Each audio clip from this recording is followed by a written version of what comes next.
I can announce a ceasefire and a hostage deal has been reached between Israel and Hamas.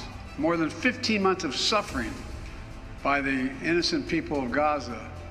Fighting in Gaza will stop, and soon the hostages will return home to their families.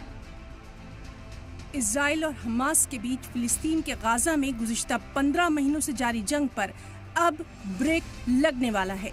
3 दिन बाद यानी 19 जनवरी से Israel और Hamas के दरमियान ceasefire नाफिज हो जाएगा। इसके लिए इजराइल और हमास के बीच कतर, मिस्र और अमेरिका की कोशिशों के बाद सीज़फायर और बंधकों से रिहाई से जुड़ी डील फाइनल हो गई है।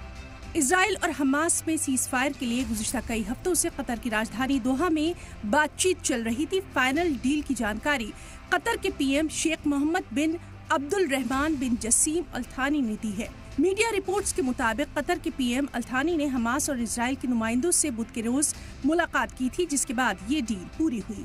डील को लेकर अमेरिकी प्रेसिडेंट जो बाइडेन और नौ मुंतखब प्रेसिडेंट डोनाल्ड ट्रंप में क्रेडिट लेने की गोया होड़ भी शुरू हो गई है। सीज़फायर डील के पहले मरहले में हमास इजराइल के 33 बंधकों को रिहा कर सकता है, जिनमें 5 खवातीन भी शामिल हैं।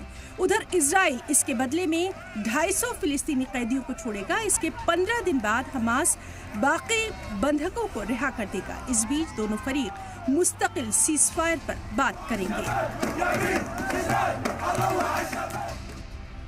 मीडिया रिपोर्ट्स के मुताबिक सीज़फायर डील के तहत नॉर्थ गाजा से बेघर हुए फिलिस्तीनी शहरियों को इजराइल वापस लौटने देगा। हालांकि इस इलाके में सिक्योरिटी के लिहाज से इजरायली आर्मी की मौजूदगी बनी रह सकती है। गाजा और इजराइल के बीच बफर जोन बनाया जाएगा।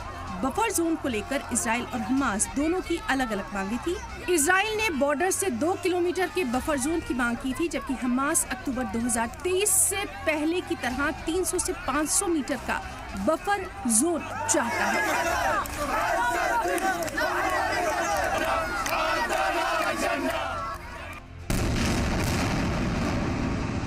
कुल मिलाकर इजराइल के हमले में गाजा 90% बर्बाद हो चुका है। इजरायली हमले में 46,000 से ज्यादा लोगों की मौत हो चुकी है, जो कि गाजा की आबादी का करीब 2% है। गाजा का पूरा हेल्थ सिस्टम तबाह बर्बाद हो चुका है। करीब 50,000 से ज्यादा बच्चे शदीद ग़िज़ाई क़िल्लत का शिकार हो चुके हैं। इस जंग में गाजा की तकरीबन सभी इमारतें तबाह बर्बाद हो गई हैं, रहने लायक तक नहीं।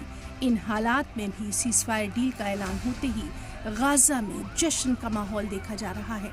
महीनों बाद अवाम ने राहत की सांस ली है। सलाम टीवी के लिए दिल्ली से नदीम अहमद की रिपोर्ट।